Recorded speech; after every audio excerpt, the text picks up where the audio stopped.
25/9/98 heading दिया है, मीठे बच्चे तुम रुद्र ज्ञान यज्ञ में बैठे हो। इस ज्ञान यज्ञ में रुद्र ज्ञान यज्ञ, शिव ज्ञान यज्ञ नहीं, ब्रह्मा ज्ञान यज्ञ नहीं, रुद्र ज्ञान यज्ञ में बैठे हो।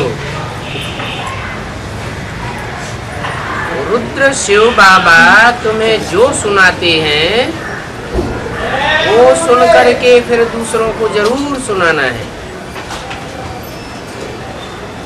रिकॉर्ड चला है, तुम्हारे बुलाने को जी चाहता है। ये कितना मीठा गीत है और कितना अर्थ सहित है। जो विशाल बुद्धि होंगे वो अच्छी रीति समझ सकेंगे। बुद्धि भी तो नंबरवार है ना, उत्तम बुद्धि, मध्यम बुद्धि, कनिष्ठ बुद्धि तो होते हैं। उत्तम बुद्धि वाले इसका अर्थ अच्छी रीति समझ सकते हैं। उत्तम बुद्धि कैसे मिलती है, मध्यम और कनिष्ठ बुद्धि कैसे मिलती है, उसका आधार क्या है? जन्म से बुद्धि तो सभी को मिलती है, फिर अंतर क्यों पड़ जाता है? क्योंकि मन बुद्धि में ही पूर्व जन्मों के संस्कार समाये हुए होते हैं। जिनके अच्छे संस्कार रहे, अच्छे कर्म जिन्होंने किए, उनको उत्तम बुद्धि मिलती है। जिन्होंने मध्यम कर्म किए, मध्यम संस्कार भरे, उनको मध्यम बुद्धि मिलती है। जिन्होंने नीच कर्म किए, नीच संस्कार आत्मा में भरे, उनको नीच बुद्धि मिलती है। तो बोला उत्तम बुद्धि वाले अच्छी रीति समझ सकते हैं। किस चीज को?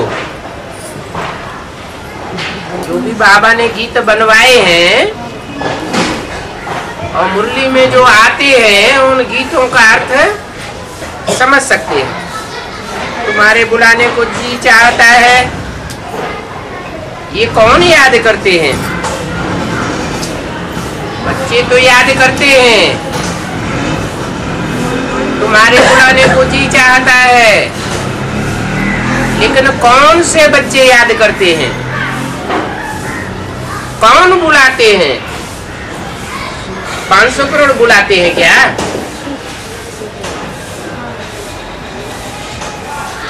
$33 करोड़ बुलाते हैं?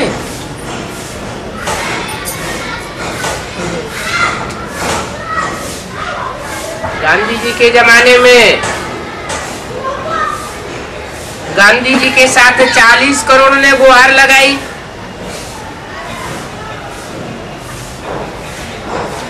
ये पतित पावन आओ।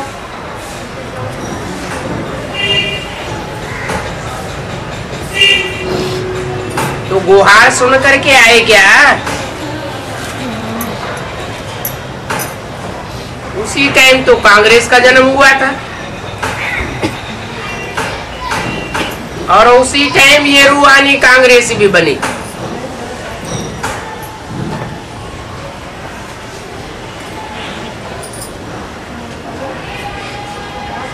तो किसने कहा कि तुम्हारे बुलाने को जी चाहता है?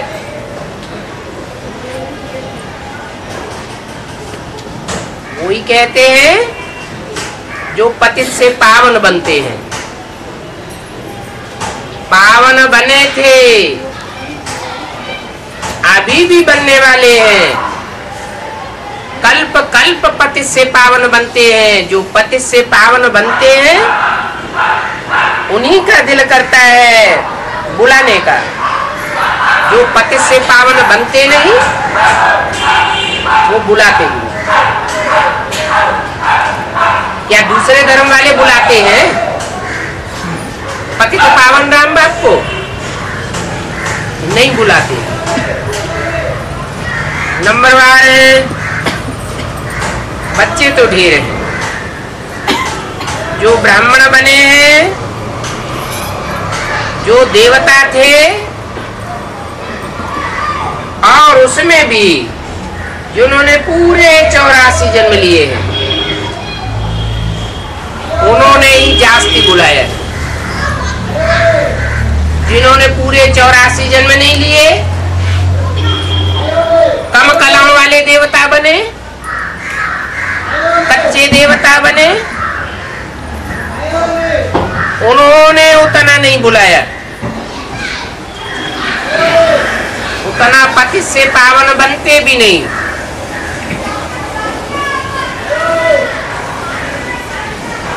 जो बुलाते हैं जास्ती बुलाते हैं, अर्थात जिन्होंने जास्ती भक्ति की है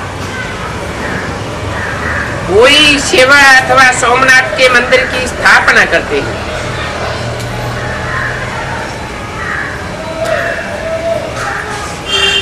सिद्ध होता है हम जो पूज्य देवी देवता थे अभी पुजारी बने।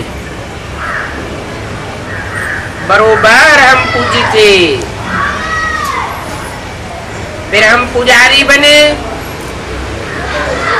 तो सोमनाथ शिव की पूजा करते हैं। रुद्र यज्ञ तो बहुत रचते हैं। रुद्र यज्ञ रचते हैं, लेकिन रुद्रयान यज्ञ नहीं रचते।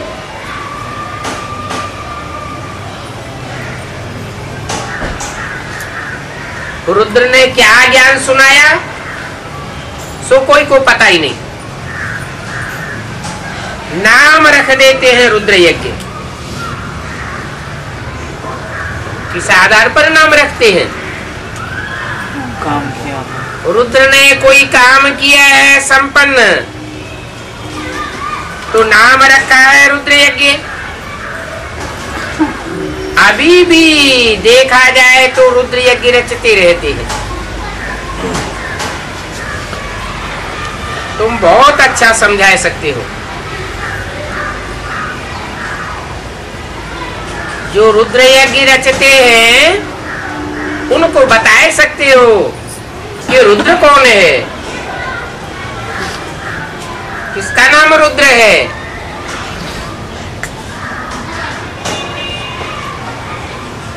कहेंगे शिव का नाम यो रुद्र है,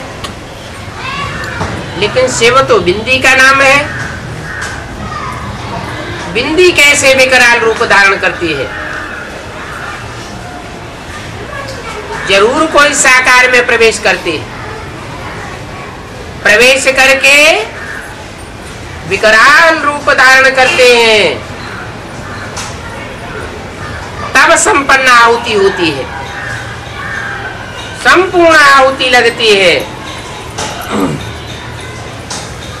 तो पूछा जाता है क्या रुद्र ने कभी यज्ञ रचा था जिसकी यादगार में ये स्थूल यज्ञ रचते रहते हैं? जरूर रचा था। कैसे रचा, फिर क्या उसकी सिद्धि हुई, इस बात को तो कोई नहीं जानते। अभी तुम्हारी बुद्धि में है, तुमको अभी ज्ञान का तीसरा नेत्र मिल गया कि ये रुद्र यज्ञ कैसे रचा गया, कब से रचा गया, कब बीजारोपण हुआ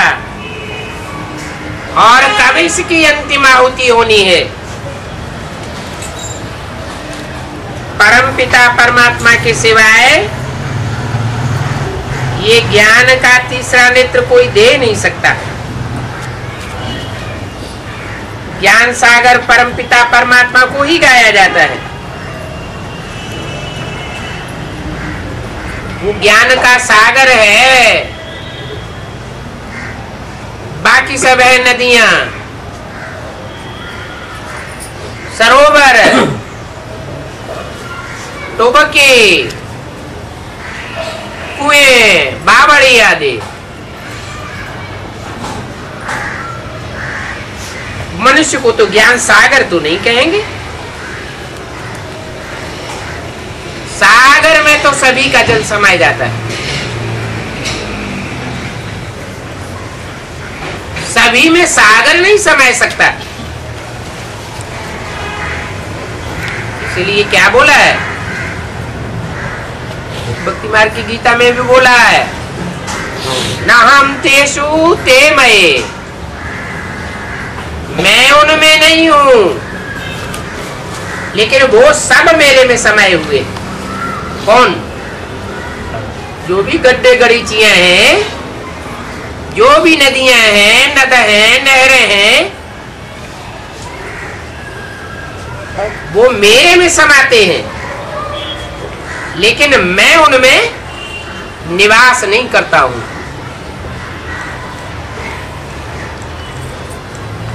दुनिया क्या कहती है? मेरे में है, तेरे में है। बाप कहते हैं मैं सब में व्यापक नहीं होता हूं। सागर तो एक है, भले 7 सागरों के नाम रख दिए हैं, लेकिन टोटल मिलाकर के तो एक ही है। कोई मनुष्य को ज्ञान सागर नहीं कहा जा सकता। अभी तुम जानते हो हमको डाढ़े का वर्षा मिल रहा है, बाप का वर्षा, चाचे का वर्षा, ताऊ का वर्षा नहीं मिल रहा है। डाढ़े का वर्षा मिल रहा है, जिसको हम याद करते हैं कि बाबा आप आकर के अविनाशी ज्ञान रत्नों का दान करो।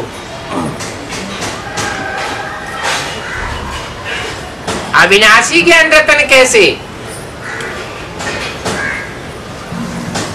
क्योंकि यहाँ जो जितना ज्ञान रत्न धारण करता है वो जन्म जन्मांतर के लिए धनवान बन जाता है। ये ज्ञान रत्न ही स्थूल रत्न बन जाते हैं। कम ज्ञान धारण करता है तो कम धनवान बनेगा, ज्यादा धारणा करता है तो ज्यादा धनवान बनेगा। इसलिए अविनाशी ज्ञान रत्न कहे जाते हैं। 21 जन्मों तक तो हेल्थ किस आधार पर मिलती है? इन ज्ञान रत्नों के आधार पर ही मिलती है। जिसने पूरा ज्ञान रत्नों को धारण किया उसकी बुद्धि में पक्का बैठ जाता है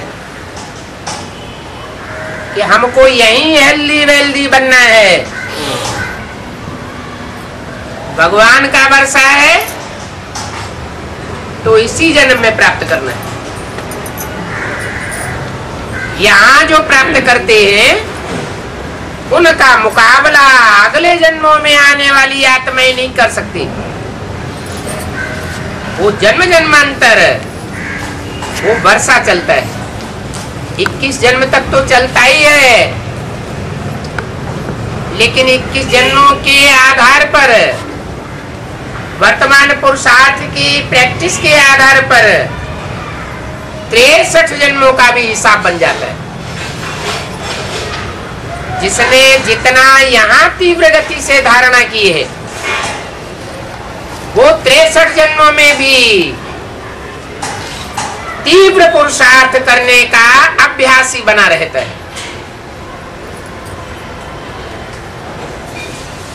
उनमें कोई कोई ऐसे भी हैं कि एक ही जन्म में रंक से राजा बन जाते हैं, सिपाही से सम्राट बन जाते हैं। तो कितने तीव्र पुरुषार्थी रहे होंगे। बोला ये अविनाशी ज्ञान रतन है, इनका विनाश नहीं होता। फिर हम भी दान लेकर के औरों को करेंगे, है तो बहुत सहज। सिर्फ याद दिलाएंगे कि तुम्हारे दो बाप हैं।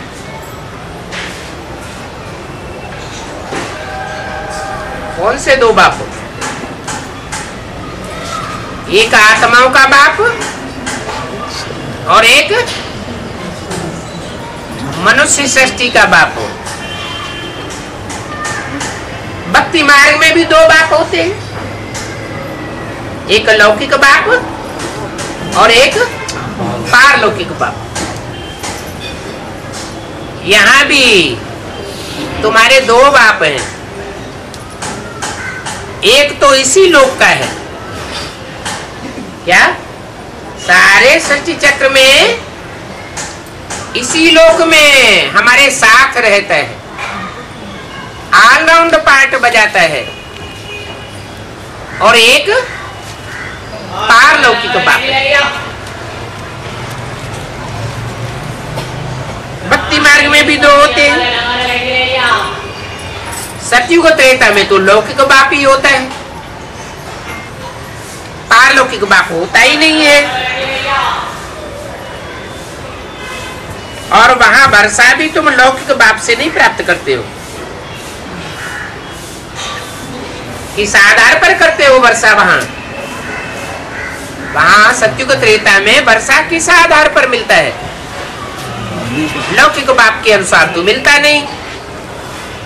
वर्तमान संगम युग के पुरुषार्थ के आधार पर 21 जन्म तक तुम वर्षा पाते रहते हो। यहाँ का वर्षा वहां काम आता है, तो तुम बच्चों का माथा फिर जाना चाहिए। क्यों? इस संगम युग की कितनी महिमा है, कितना महत्व है। एक जन्म का पुरुषार्थ और 21 जन्म की प्राप्ति होती है। फिर 21 जन्म तक कोई पुरुषार्थ नहीं करना पड़ेगा, और 21 जन्म के आधार पर 63 जन्मों का भी हिसाब किताब बन जाता है। 21 जन्मों में जिसने शुरुआत में बहुत प्राप्त किया, वो द्वापर के आदि में भी बहुत प्राप्ति करेगा। जिसने सतयुग त्रेता के अंत में प्राप्ति की, वो द्वापर कलयुग के अंत में भी बहुत प्राप्ति करेगा।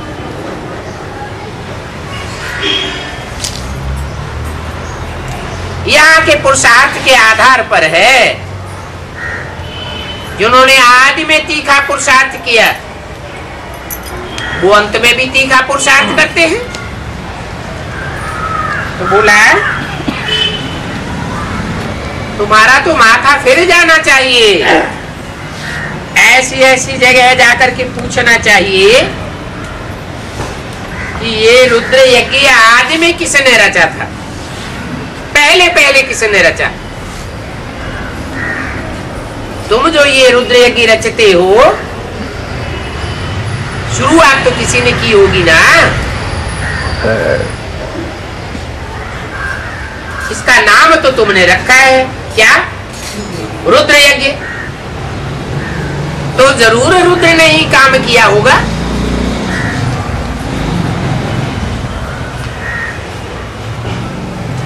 लेकिन आप यह नहीं जानते हो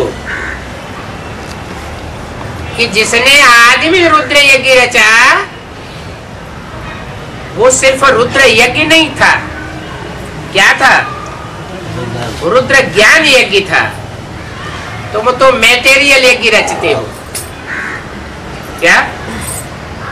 ब्राह्मणों की दुनिया में भी शूटिंग करते हैं मैटेरियल यज्ञ रचने की। कहाँ करते हैं?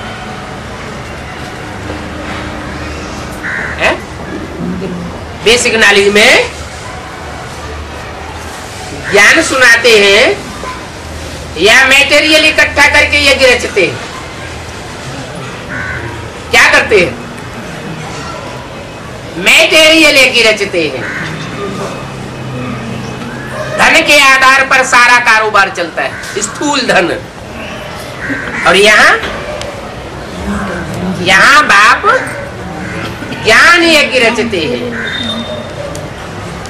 कागज के पत्तों को ज्ञान यज्ञ नहीं कहा जाता है। वो तो पत्ते छपाना, किताबें छपाना, चित्र छपाना, बांटना करना, ये तो एक धंधा है भक्ति मार्ग वाले ब्राह्मणों का, पेट पूजा के लिए।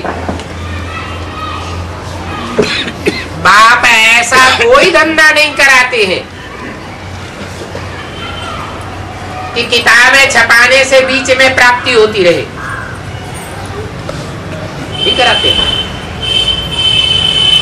एडवांस में कितनी छपाई जाती, किताबें नहीं छपाई जाती, छपाई जाती फिर पेट भरने के लिए। हाँ, ऐसा कंट्रोल रहता है कि किताबें बेच करके कोई बीच में पैसा न कमा पाए। क्यों?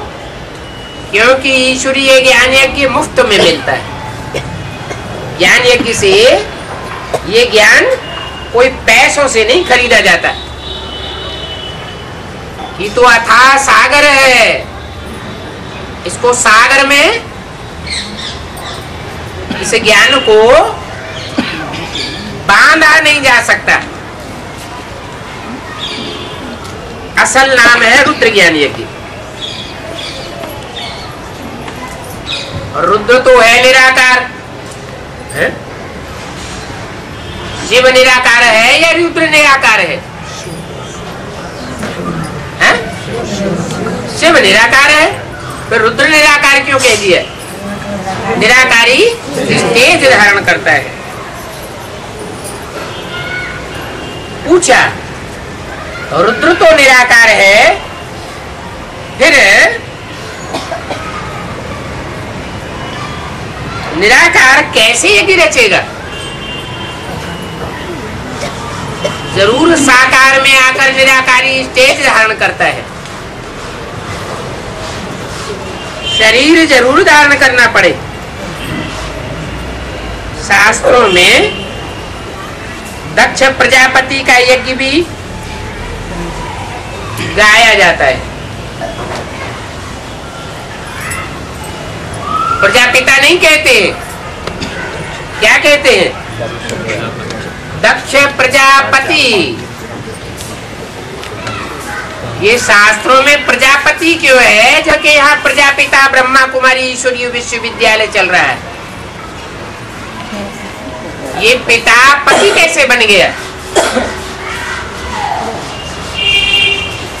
पिता यज्ञ के आदि में था बीजारोपण करने वाला, वही दूसरा जन्म लेकर आता है और सारे विश्व का पति बनता है, रक्षक बनता है। तो बोला शास्त्रों में भी दक्ष प्रजापति गाया हुआ है, प्रजापिता नहीं गाया हुआ। क्यों? क्योंकि प्रजापिता ब्रह्मा कुमारी के द्वारा जो कार्य हुआ वो सब अधूरा रह गया, और प्रजापति के द्वारा जो कार्य संपन्न हुआ वो गाया जाता है। अधूरे का गायन नहीं होता, पूजन नहीं होता, चित्र नहीं बनते, मूर्तियां नहीं बनती, मंदिर नहीं बनते। ब्रह्मा के मंदिर है क्या? मंदिर नहीं है, मूर्तियां हैं, मूर्तियां नहीं है, सिर्फ चित्रों में गायन है। जो कार्य संपन्न करता है उसका पूजन होता है।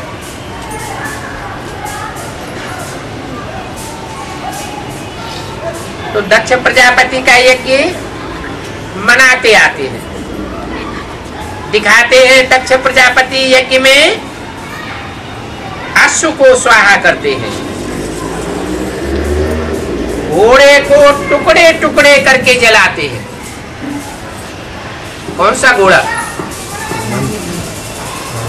ये मन रूपी घोड़ा जो है, जो छलांगे मारता रहता है। बुद्धि की लगाम थोड़ी ढीली हुई और घोड़ा कहां का कहां गड्ढे में ले जाता है। तो बोला इस घोड़े को जो कंट्रोल से बाहर रहता है, उसको टुकड़े टुकड़े करके काट काट के यज्ञ में स्वाहा करते हैं। माने मन को योगाग्नि में खलास कर देते हैं। ये मन रूपी घोड़ा है, कंट्रोल से बाहर रहने वाला है।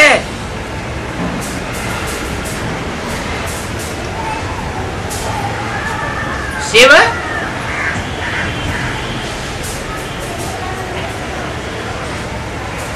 और प्रजापिता। प्रजापिता जिसको कहा गया, उसमें मन है या नहीं है? है? मन है। और शिव? शिव जो सदा शिव कहा जाता है, उस आत्मा में मन है या नहीं है? वो बुद्धिमानों की बुद्धि है, उसको सोचने की दरकार नहीं है, असोचता है, अचिंत्य है। उसको चिंतन करने की, मनन करने की, मंथन करने की दरकार नहीं है। तो जिसमें मन रूपी घोड़ा कुलाचे मारता है, उसको कंट्रोल करने की बात है। कंट्रोल नहीं होता है तो क्या करते हैं? योगाग्नि में स्वाहा कर देते हैं, टुकड़े टुकड़े करके स्वाहा करते हैं। कहाँ की बात है? ज्ञान यज्ञ की बात है। रावण को भी क्या करते हैं? उसकी हड्डियां भी स्वाहा कर देते हैं। दिखाते हैं दक्ष प्रजापति यज्ञ में अश्व को स्वाहा करते थे, उनको दक्ष प्रजापति यज्ञ कहते हैं। दक्ष माने है? दक्ष माने ट्रेंड, निपुण, दीक्षित, प्रवीण। ट्रेनिंग दी जाती है ना,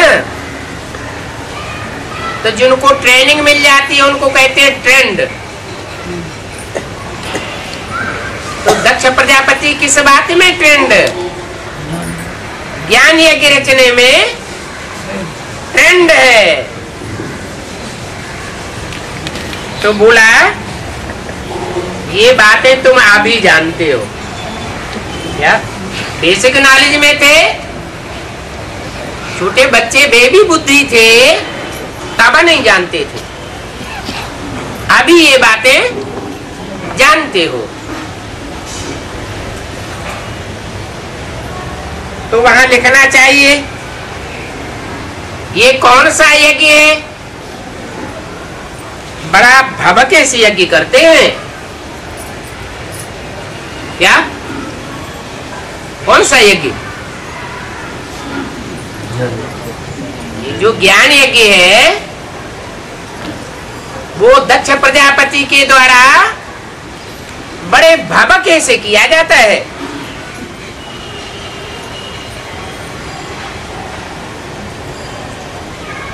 बहुत पैसे भी इकट्ठे होने पड़े। भक्ति मार्ग में भी देखो कितने पैसे इकट्ठे करते हैं।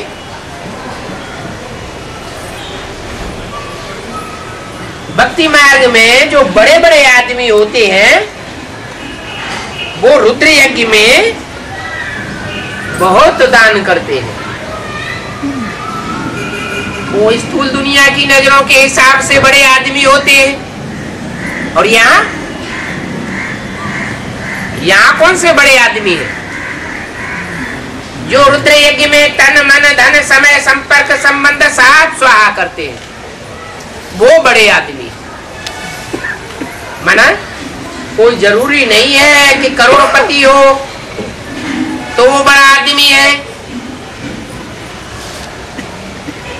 अरबपति हो तो बड़ा आदमी है। नहीं, जो सारे दिन में 50 रुपया कमाता है वो 50 रुपए में से 40 भी स्वाहा कर देता है, और जो लाख कमाता है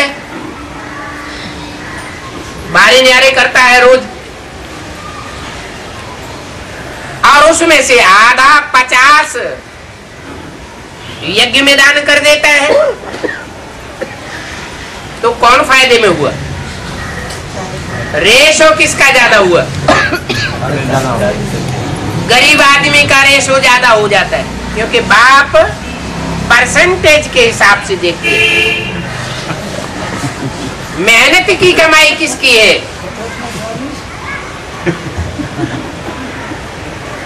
मेहनत की कमाई को देखते हैं। गरीबों का हिस्सा जास्ती बन जाता है, तो बाप कहते हैं तुम बड़े आदमी हो। मान लो किसी की गीता पाठशाला में गए, छोटा सा कमरा है,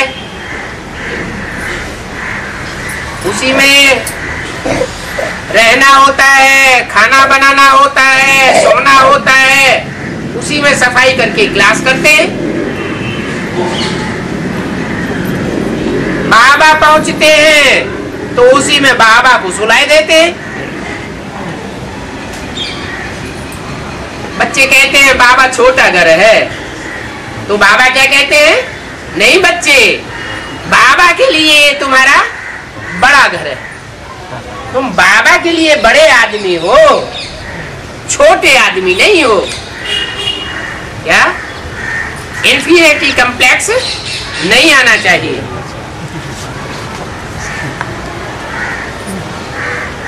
कोई 100 निकालते हैं भक्ति मार्ग में, कोई 500 निकालते हैं। इस रुद्र ज्ञान यज्ञ में तुम सारा ही स्वाहा हो जाते हो। क्या?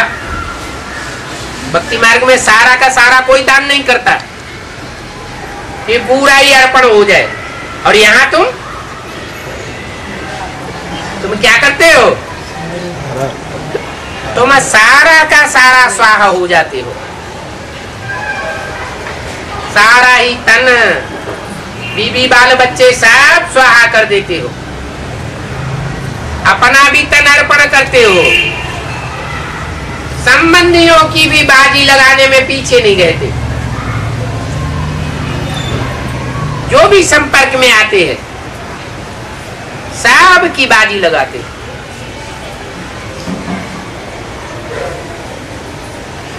भक्ति मार्ग में तो थोड़ा थोड़ा पैसा निकालते हैं, थोड़ा थोड़ा सबसे इकट्ठा करते हैं। क्या करते हैं? भीख मांग मांग के भक्ति मार्ग में भीख मांगते हैं, चंदा करते हैं। यहाँ तो कोई चंदा नहीं करते। इसका फाउंडेशन कौन डालते हैं? भीख मांगने का, चंदा आदि करने का फाउंडेशन कौन डालते हैं? तुम 5000 दो, 1-1 रुपया हर एक को डालना है। बेसिक में जो छोटे छोटे बच्चे हैं वो भक्ति मार्ग का फाउंडेशन डाल रहे हैं, और तुम कोई से भीख नहीं मांगते हो। तुम कोई से चंदा इकट्ठा नहीं करते हो क्या? अगर इकट्ठा करते हैं तो वो भी दूसरे धर्म के बीज रूप आत्मा साबित हो जाएंगे। उनको भी भक्ति मार्ग में जाना पड़ेगा।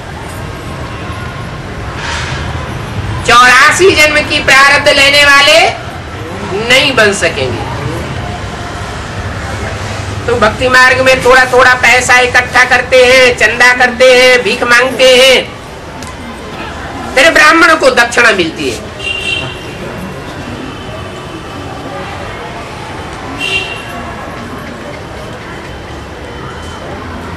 यहाँ तो ऐसी कोई बात नहीं है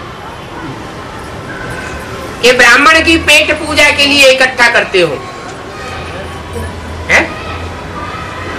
यहाँ क्या होता है, जो भी करते हैं अपनी स्वेच्छा से करते हैं, अपना ही तन मन धन लगाते हैं, किसी के कहने से नहीं लगाते। और जो भी लगाते हैं वो किसी व्यक्ति को नहीं देते हैं। किसको देते हैं? अपने लिए, अपने भविष्य के लिए ईश्वरीय बैंक में जमा करते हैं और विश्व कल्याण के लिए खर्चा जाता है। तो भक्ति मार्ग में तो थोड़ा थोड़ा पैसा निकालते हैं। यहाँ तो तुमको पूरा ही स्वाहा होना पड़ता है। किनको? उनको नहीं, तुमको। किनको? तुमको। जो सन्मुख बैठ बाप के पढ़ाई पढ़ते हैं उनको पूरा स्वाहा होना पड़ता है। अभी नहीं होते हैं तो आगे चल के ऐसी स्थिति परिस्थितियां बन जाएंगी कि मजबूरन स्वाहा होना पड़ेगा, फिर पीछे रह जाएंगे।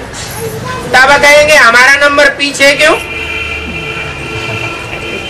बाप कहते हैं ये रुद्र ज्ञान यज्ञ है।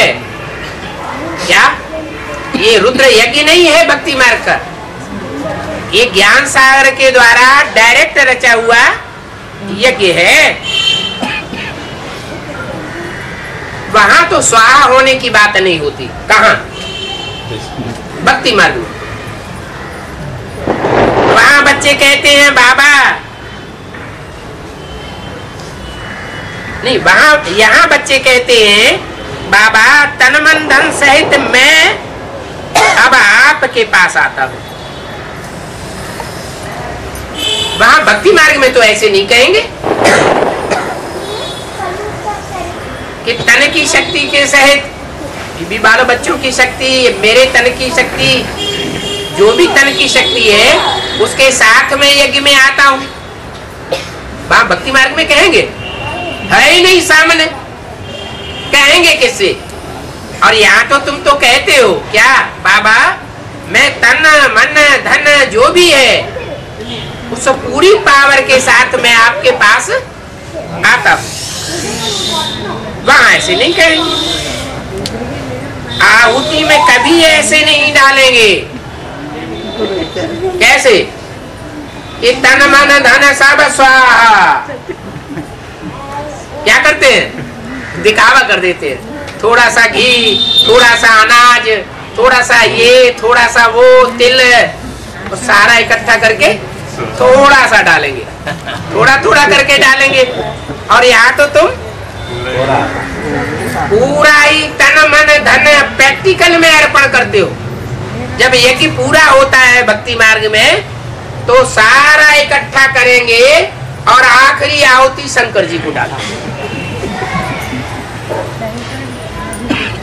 वहां तो सिर्फ दिखावा करते हैं, पूरा डालते नहीं है। इसका फाउंडेशन कौन डालते हैं? जो भी बेसिक में चल रहे हैं, चंद्रवंशी, इस्लामी, बौद्धी, क्रिश्चियन धर्म में जो कन्वर्ट हुए थे, जो अभी कच्चे ब्राह्मण बन गए हैं, बेबी बुद्धि बन करके पढ़ाई पढ़ रहे हैं, वो अभी पूरा अर्पण नहीं करते। दूसरों से भी चंदा लेकर के अपने पास इकट्ठा कर लेते हैं। दूसरों की बीवी बाल बच्चे भी अपने मुट्ठी में करके उनको अपने कंट्रोल में चलाते हैं, बाप को नहीं सौंपते। फिर अंत में क्या करेंगे? अंत में क्या करेंगे? जब देखेंगे अरे सच्चा तो वो ही है, तो सारा इकट्ठा करके सब स्वाहा कर देंगे। ये भक्ति मार्ग की रस्म रिवाज का फाउंडेशन सारा यहाँ पड़ता है।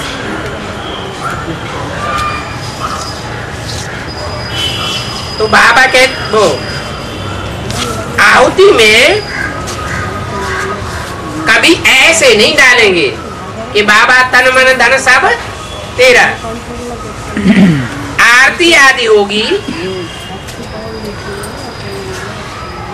जब आरती आदि करेंगे तो चंदा चीरा करेंगे। क्या आरती घुमाते हैं और आरती घुमा के क्या करते हैं? सबके सामने थाली ले जाते हैं। तो सबसे चंदा मांगा जाता है, कुछ न कुछ थाली में दान करो। बड़ों बड़ों से बहुत लेते हैं। क्या आरती करेंगे तो बड़ों बड़ों के सामने खास जावेंगे। इसका फाउंडेशन कहाँ पड़ता है? जो भी बड़े बड़े हैं धनवान लोग, उनकी जास्ती आरती चिरौरी होती है। तुम बच्चे जानते हो कि इस रुद्र ज्ञान यज्ञ से ही विनाश ज्वाला प्रज्वलित हुई है। वो भक्ति मार्ग के जो यज्ञ होते हैं उनसे कोई विनाश ज्वाला प्रज्वलित नहीं होती। वो भक्ति मार्ग के यज्ञ कब रचते हैं? जब देखते हैं अकाल पड़ गया, अतिवृष्टि हो गई, कोई हारी बीमारी महामारी फैल गई, तो उसको शांत करने के लिए क्या करते हैं? यज्ञ रचते हैं। इस सब बातों की भी शूटिंग कहाँ होती है? ब्राह्मणों की संगमी की दुनिया में देखते हैं, अरे महामारी फैल गई, सब मर रहे हैं और दूसरी दुनिया में जन्म ले रहे हैं। कौन सी दुनिया में? समझते हैं एडवांस पार्टी में चला गया, यहाँ मर गया, बट्टी करो। तो वहां ये गिरचते हैं शांति के लिए। वो समझते हैं बड़ी भारी अशांति फैली हुई है, शांति के लिए ये गिरचते हैं। और तुम किस लिए ये गिरचते हो? तुम ये गिरचते हो कि इस यज्ञ में सारी दुनिया स्वाहा हो जाती है, सारी दुनिया का विनाश हो जाता है। तुम जानते हो रुद्र ज्ञान यज्ञ से ही विनाश ज्वाला प्रज्वलित हुई है। क्या ये विनाश ज्वाला ऐसा नहीं है कि बेसिक नॉलेज के जो ढेर के ढेर देखने में आते हैं और एडवांस नॉलेज के तो थोड़े लोग देखने में आते हैं। 5 पांडव, उनके बीच का झगड़ा है। नहीं, ये झगड़ा सारी दुनिया में फैल जाएगा। ये ज्ञान की लड़ाई है, सारे विश्व को समेट लेगी। हिंदू, मुसलमान, सिख, ईसाई सब इस रुद्र ज्ञान यज्ञ में स्वाहा हो जाएंगे। बड़ा भारी रिवॉल्यूशन हो जाएगा। ये कैसे होगा? दुनिया वालों से इसका क्या कनेक्शन? कनेक्शन है एडवांस की दुनिया में जो छोटे थोड़े लोगों की दुनिया है, बीज रूप आत्माओं की दुनिया है, उसमें हर धर्म के बीज हैं। अनेक धर्मों का उन बीजों में छिलका चढ़ा हुआ है। तो जो दूसरे दूसरे धर्म के बीज हैं वो बेसिक वालों से जाकर के मिल जाएंगे। क्या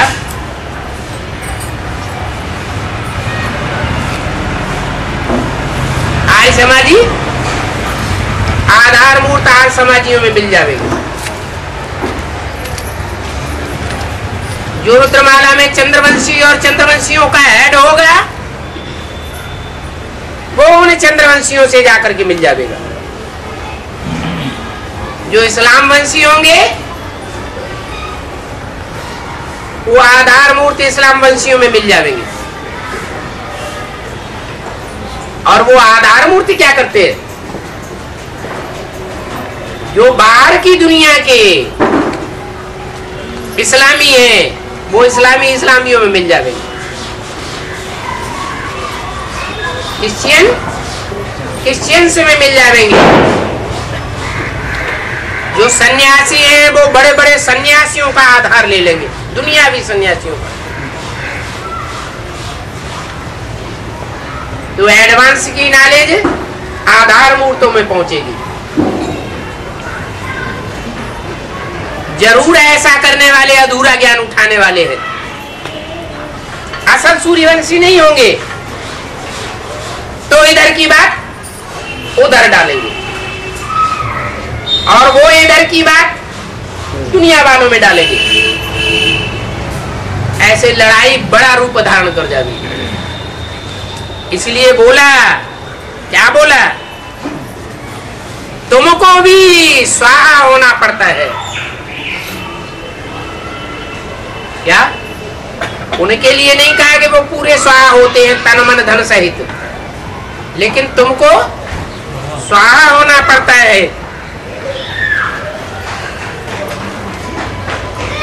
तो तुम बच्चे जानते हो यज्ञ से कैसे विनाश वाला प्रज्वलित हुई और सारी दुनिया को चपेट में ले लिया। वो यज्ञ रचते हैं शांति के लिए, वो विनाश के लिए यज्ञ नहीं रचते हैं। और तुम इस दुनिया के सारे कचरे का विनाश के लिए यज्ञ रचते हो। सब अधर्मों का विनाश हो जाएगा, अधर्मियों का विनाश हो जाएगा। विनाशाय च दुष्कृताम, जो दुष्कर्म करने वाले हैं उनका विनाश करने के लिए मैं आता हूं। गीता में भी तो बोला हुआ है, परंतु समझते नहीं है। अगर समझे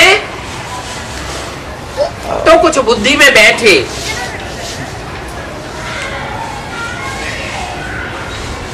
वहां देखो शांति का कितना आवाज करते हैं।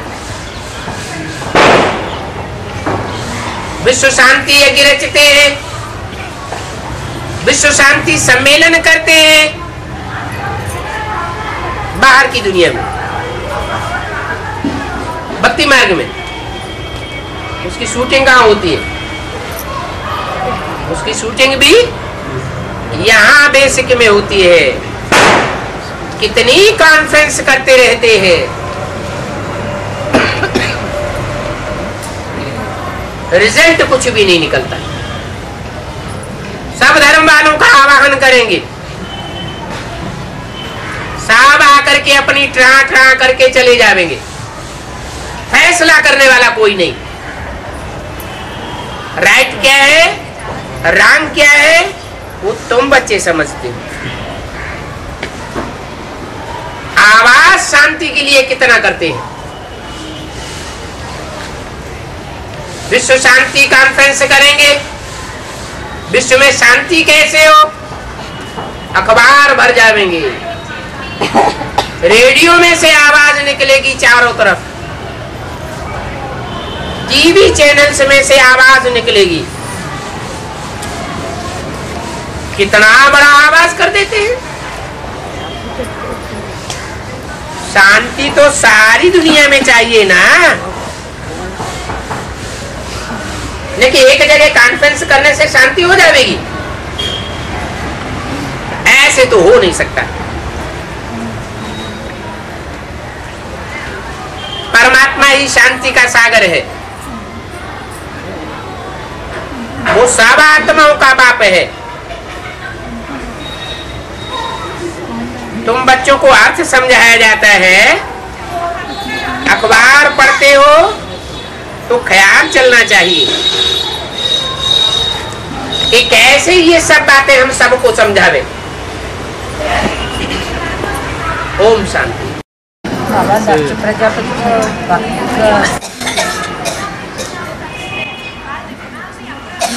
दुनिया में हर चीज की, हर व्यक्ति की, सारी दुनिया की 4 अवस्थाएं होती हैं, सतो प्रधान, सतो सामान्य और रजो प्रधान। तो जो सारी दुनिया का बीज है उसकी 4 अवस्थाएं होंगी या नहीं होंगी? उसकी भी 4 अवस्थाएं होती हैं। जब चौथी तमो प्रधान स्टेज होती है तो वो भी तामसी बन जाता है।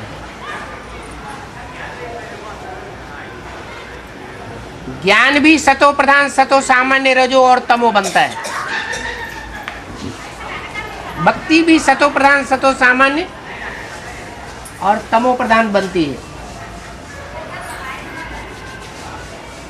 तो संगम युग में प्रजापिता की आत्मा को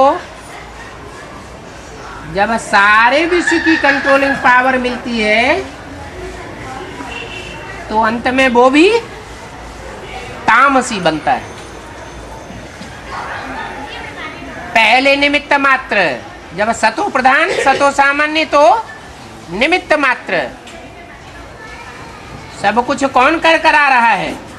करण करावनहार कौन है? शिव बाबा। फिर बाद में तमो प्रधान बनता है तो मैं का बकरा बन जाता है। मैंने ये किया, मैंने ये किया, मैंने ये किया।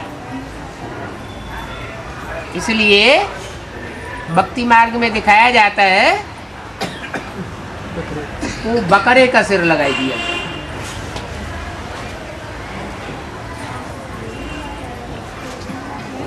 प्रभुता पाहि काहि मद नाही।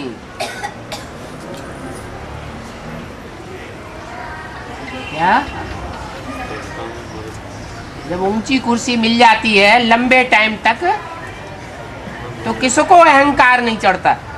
जिसको देह है उसको देह का अहंकार जरूर चढ़ता है।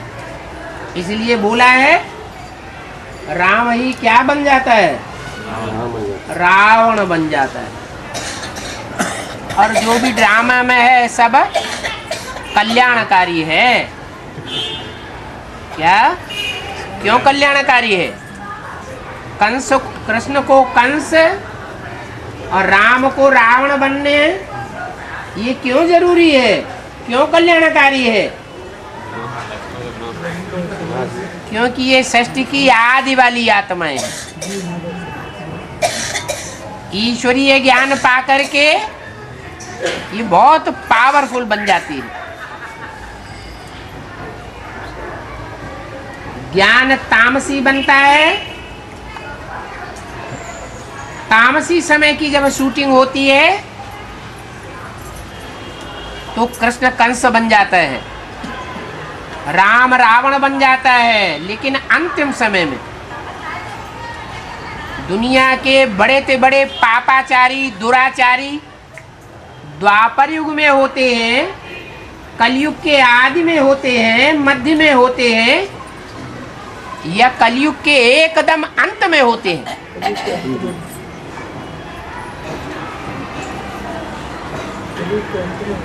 जब 5-7 रोज का आखिरी विनाश होगा उस समय दुनिया में पापाचारियों दुराचारियों का बड़ा भारी तांडव नृत्य होगा। विकराल रूप धारण करेंगे, अति हो जाएगी। फिर उनका मुकाबला कौन करेगा? है? कोई नहीं, तो खत्म कैसे होंगे? है ये रौद्र रूप धारण करता है। इसलिए मुरली में भी बोला है, ज्यादा तंग करेंगे तो विनाश करा दूंगा।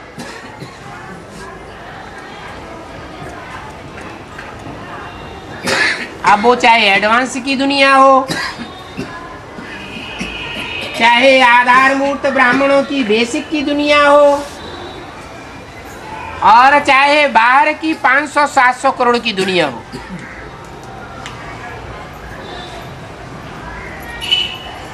बच्चे जब कंट्रोल से पूरा ही बाहर हो जाएंगे, अति हो जाएगी, तो ये रौद्र रूप रुद्र ज्ञान यज्ञ में आखिरी आहुति किसकी डाली जाती है? पहले सब देवताओं की आहुति डालते रहेंगे नाम ले लेकर के।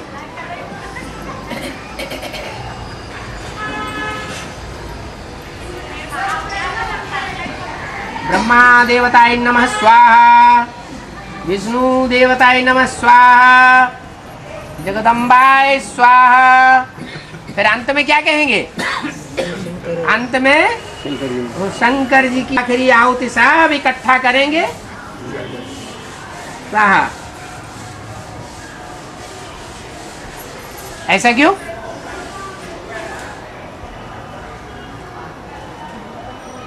ऐसा क्यों? क्योंकि वही निमित्त बना हुआ है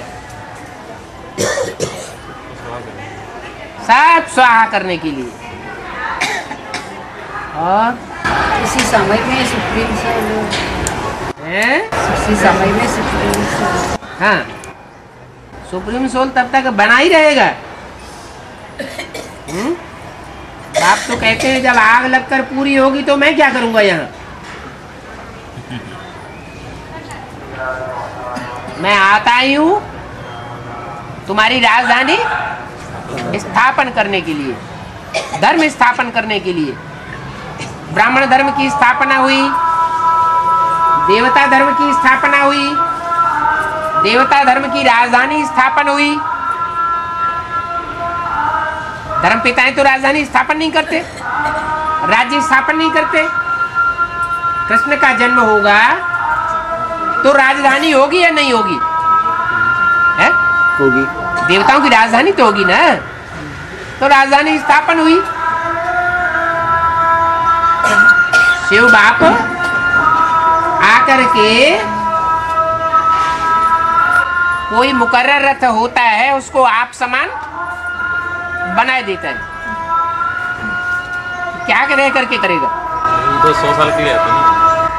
संगम युग है 100 साल का। ये नहीं कहा मैं 100 साल के लिए आता हूं। क्या 100 साल के लिए आता हूं ये नहीं कहा। क्या कहा? बहुत में बहुत करके संगम युग को 100 साल देना है। और तो उसमें तो इसका मतलब कि जब कृष्ण जन्म ले लेगा बाबा, जब कृष्ण का जन्म होगा, हाँ, तो उससे पहले सभी आत्माएं परमधाम चली जाएगी क्या? जब जन्म होगा तब सब आत्माएं परमधाम कैसे चली जाएंगी? तो फिर सब आत्माएं क्या शरीर छोड़ के जाती हैं तुरंत? पहले तो सूक्ष्म वतन में इकट्ठे होते हैं, कुछ बुद्धि योग से जाते हैं। जो बुद्धि योग से जाते हैं,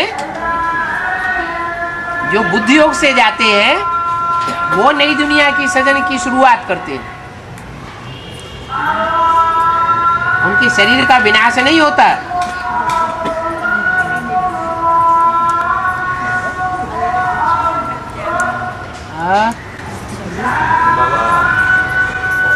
बाबा का जीवित चरित्र का पुस्तक में ब्रह्मा को 33 वर्ष और विष्णु को 33 वर्ष हाँ जी और शंकर को 33 वर्ष हाँ वो लगा है दिखाया है। दिखाया हाँ जी, उसका अर्थ क्यों 76 77 से लेकर के 33 साल जोड़ो।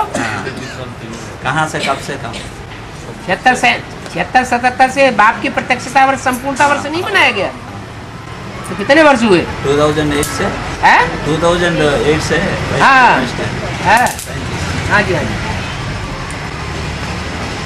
76 77 से लेकर के 2008 तक 33 साल पूरे हो जाते हैं। हाँ और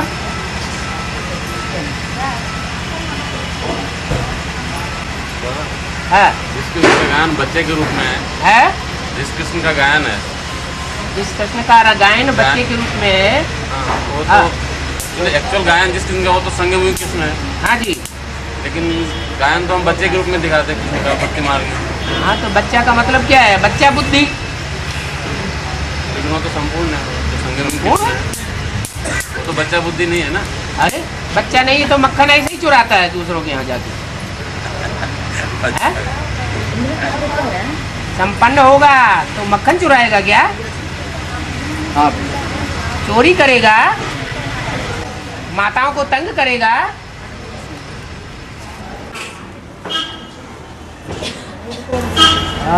ये जो अपना सत्संबत है बाबा जो इस विषय जो शुरू करते हैं क्राइस्ट से ही क्यों जोड़ते हैं, उससे पीछे उससे आगे क्रिश्चियंस का है तो क्राइस्ट से ही जोड़ेंगे ना। सीढ़ी के जितने भी वही उसी का इससे वो हिंदुओं का थोड़ा ही है। अब हिंदुस्तान में जिस संबत को मान रहे हैं वो क्रिश्चियंस को ही तो फॉलो किया है, अपना तो किसी को पता भी नहीं है कि अभी कौन सा संबत चल रहा है, विक्रमादित्य संबत किसी को पता है? हाँ जी उन्हें अपने धर्म का ही पता नहीं, धर्म पिता का ही पता नहीं, तो संबत कहाँ से शुरुआत मानेंगे?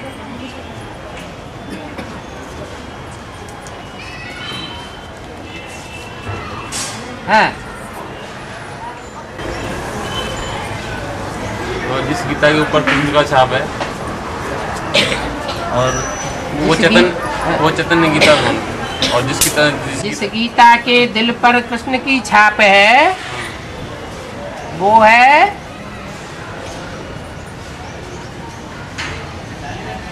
चैतन्य बुद्धि वाली इस गीता, सात्विक बुद्धि वाली, पवित्र बुद्धि वाली। और जिस गीता के दिल पर कृष्ण उर्फ ब्रह्मा की छाप है वो है तामसी बुद्धि वाली, अपवित्र बुद्धि हो गई। किसी की बातों से प्रभावित हो जाए तो उसे पवित्र बुद्धि कहेंगे या अपवित्र बुद्धि कहेंगे? अपवित्र बुद्धि कहेंगे। वो जड़त्व बुद्धि, वो चैतन्य बुद्धि, बुद्धि तो है लेकिन जड़ बुद्धि है। इसलिए बोला है मेरे साथ रहने वाले मेरे को नहीं पहचान सकते।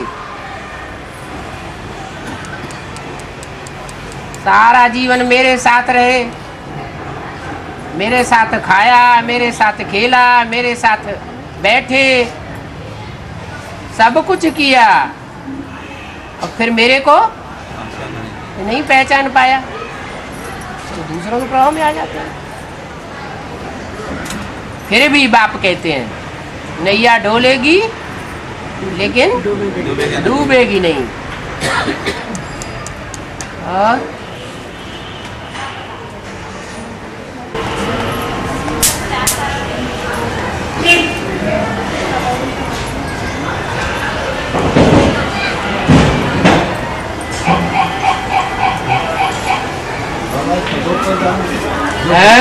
सतो प्रधान जो व्यक्ति थे, सतो प्रधान जो व्यक्ति थे वो कब वो सतो सामान्य हो गया, सतो हो गया और तमो प्रधान हो गया, इसका कोई हिसाब है? 76-77 में जो ज्ञान में निकले एडवांस में वो अभी सतो प्रधान है या तमो प्रधान है? विरोध कर रहे हैं या सपोजिशन कर रहे हैं? अपोजिशन कर रहे हैं। ऐसे ही जो जिस समय से निकलता है ज्ञान में, शुरुआत में सरेंडर बुद्धि होता है। शुरुआत में जो आत्माएं निकालेंगे वो भी बड़ी पावरफुल आत्माएं निकलती है भट्टी करने के तुरंत बाद। और जैसे जैसे टाइम पास होता जाता है वैसे वैसे सतो प्रधान से सतो सामान्य से रजो और तमो बनते जाते हैं। एक आदमी के लिए अलग अलग टाइम नुदा हुआ है। कोई आत्मा द्वापर में उतरती है तब सतो प्रधान है। कोई आत्मा कलयुग के आदि में उतरती है तब सतो प्रधान है। कोई आत्मा सतयुग के आदि में उतरती है तब सतो प्रधान।